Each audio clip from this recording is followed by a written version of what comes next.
it's Meg. Welcome back to my channel. So today I'm going to be making the junk journal that I will be using for the Junk Journal January challenge next month. And if you don't know what that challenge is and you want to get involved, it's a free month-long challenge where you follow along with different prompts. We've got a collaboration. There's so much going on next month, but I'll leave a link down below to the announcement video where I explain all the details, and you can find out how to get involved in that. But today I want to make the journal for it. So what I've done previously with these challenges is made like a dedicated journal for it.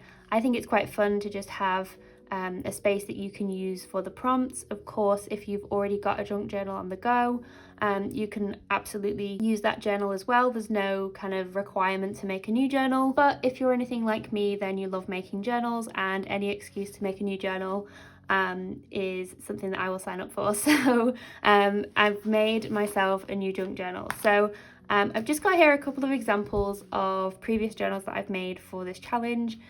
There's no kind of set size or anything that you need to make. It's purely whatever you like working in. So if you like working in an A5 journal, maybe you like working in A6. My best advice to you would be to pick a size that you're comfortable with, but of course if you want to experiment and try something new, a little challenge like this is a great opportunity for that. So there's two kind of types of journals here that I've just brought out just to show you. So this is the journal that I completed for the July challenge.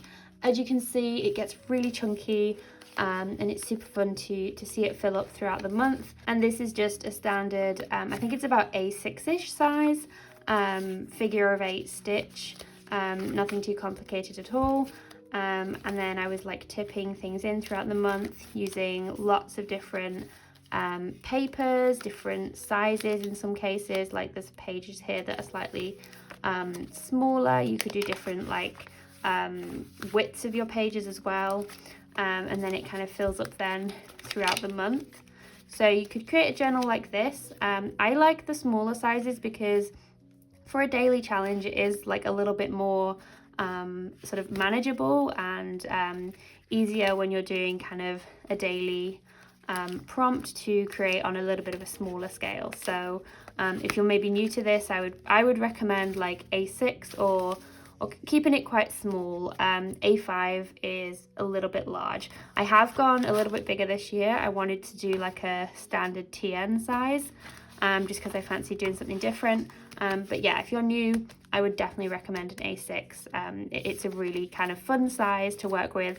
And if you want more space as well, you can just like make fold out pages or like add extra paper with like tip-ins and things like I've done here. So there's lots of different options.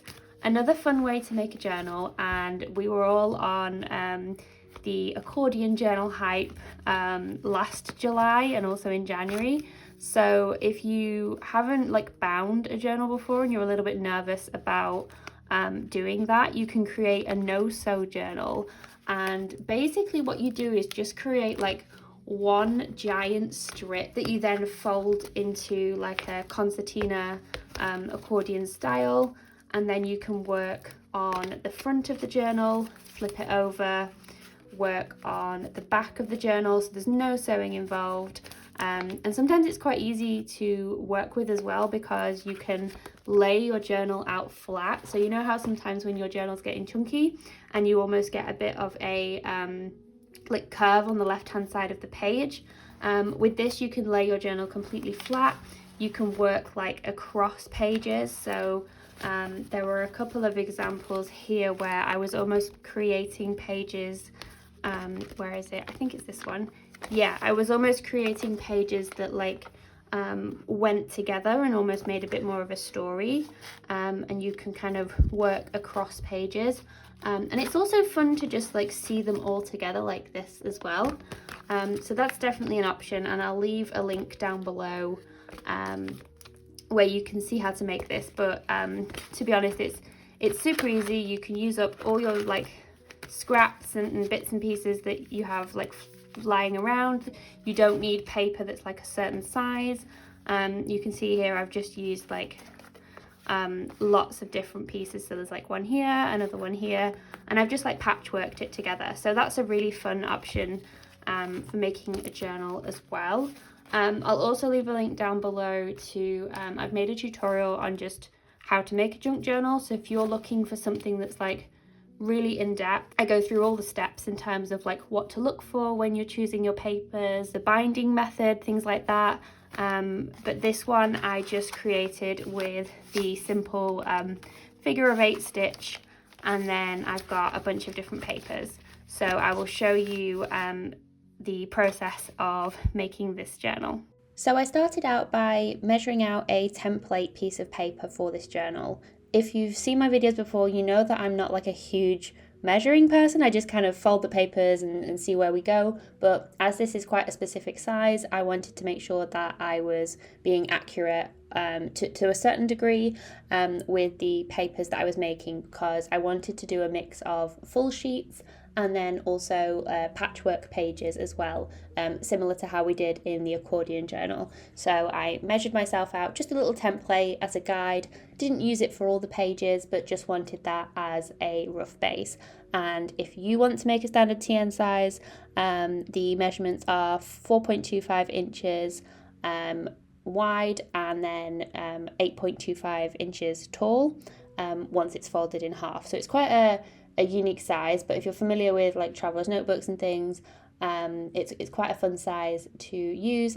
And I haven't done a junk journal in this size for a while, so I just wanted to try something different. So you can see here I'm measuring out some of the pages just with that template. So that is literally from a like bubble mailer that came through the post, and all I did was separate it from the bubble wrap that was inside to use as the pages. Now, when I originally cut this piece out, I envisioned this actually to be my cover of my journal, and it's not like a really thick piece of paper, but I just fancied this as the cover.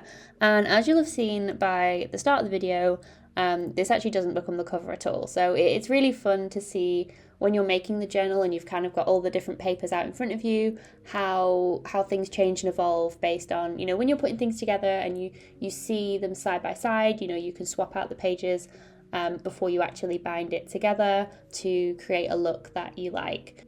And here I'm just going through and folding up lots of different types of papers. So I've got some vellum there that I had left over from something. I've got some random scraps there, the really small pieces, they're the ones I want to use for the patchwork pages. So this is the paper tape that you would rip off a like cardboard box. I thought I could use that as some of my papers. It's shiny on the other side, but I figured out I can just cover that up, but that doesn't matter.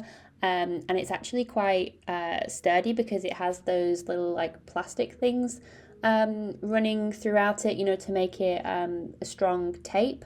And so I just decided to use that as the centerpiece here and then started building the patchwork page. Nothing too precise, I was literally just kind of eyeballing it and lining it up with the guide to see how it would fit together, and then just adding bits where I had gaps. So I was like chopping things down and just experimenting with that. The fun thing I like about this is if you just create your piece looking at one side of the page, when you flip it over you get the surprise of how the papers go together on the other side, and it's just a really great way of using up smaller pieces of paper that otherwise wouldn't fit in your journal when you fold them in half. So if you maybe don't like using like super tiny papers, then you can assemble them together like this. You could also run them through your sewing machine if you are skilled on the sewing machine, which I'm not. I do actually have a sewing machine, but I'm yet to get past the part where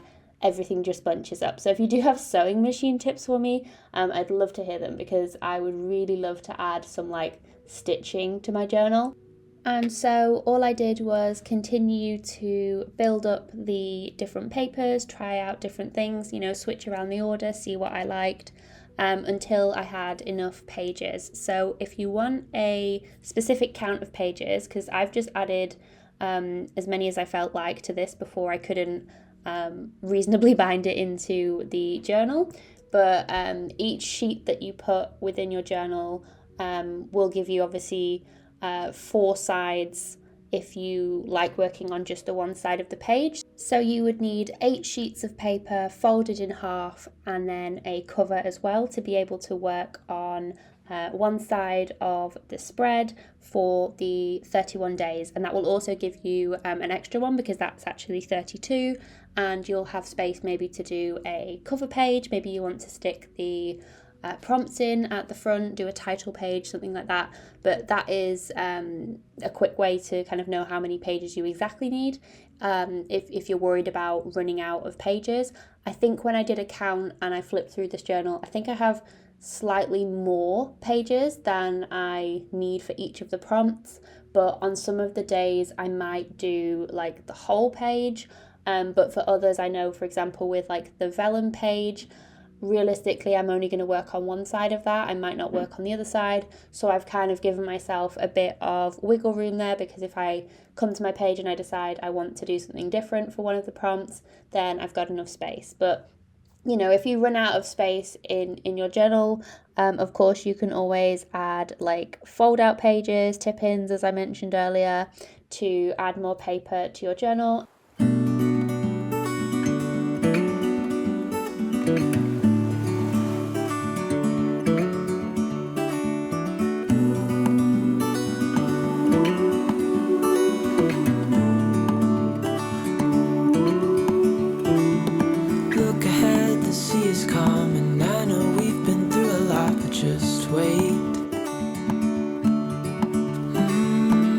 For better days to come and carry us like wind in our sails. Hold on tight, I can smell the shore, it's right in front of us. If we just hold on tight, this vision that I saw is getting closer every dawn. We are dreamers of the shore.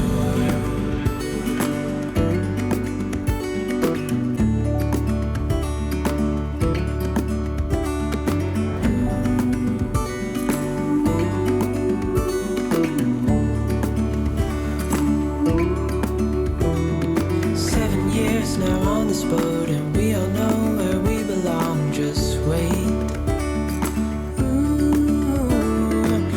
For our home to show on the horizon, soon we'll be there.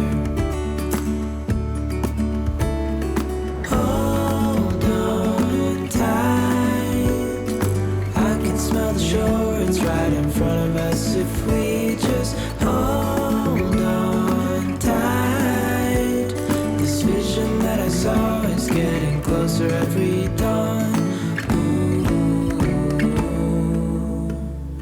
We are dreamers of the shore when we can't read the sky.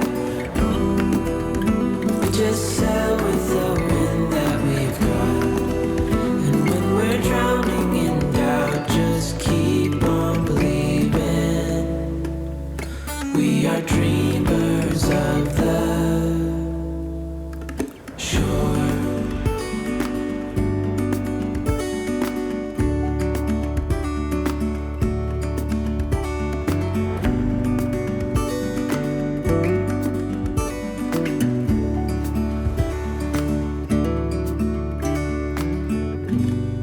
So once I had picked my papers out, chopped them all to size, and decided on an order that I liked with this journal, I then bound them just using a simple figure of 8 stitch, as I said. This is one of the easiest ways if you just want to bind a single signature for a journal. I'm just using some embroidery thread that I have. I think I've said this before, but I got like a job lot of embroidery threads a good few years ago now, and I'm still making my way through them, use them for journals all the time, and it's just a great way to tie everything together. I've used a mustard yellow thread, which, to be honest, it was because I already had it threaded onto my needle from something else I was doing, so I just decided to roll with that, and I think it goes with the green. So here is a flip through of the junk journal before I fill it with the Junk Journal January prompts. Like I said, if you want to join in with this challenge, then I will leave links down below where you can find out all the information. And if you share your journal ready for the challenge, tag me on Instagram, use the hashtag junkjournaljanuary. I would love to see what journals you guys are using. Maybe leave a comment down below, let me know as well. And yeah, that's everything from me. So I hope you have a wonderful rest of your day, and I can't wait to start on this challenge. Bye guys.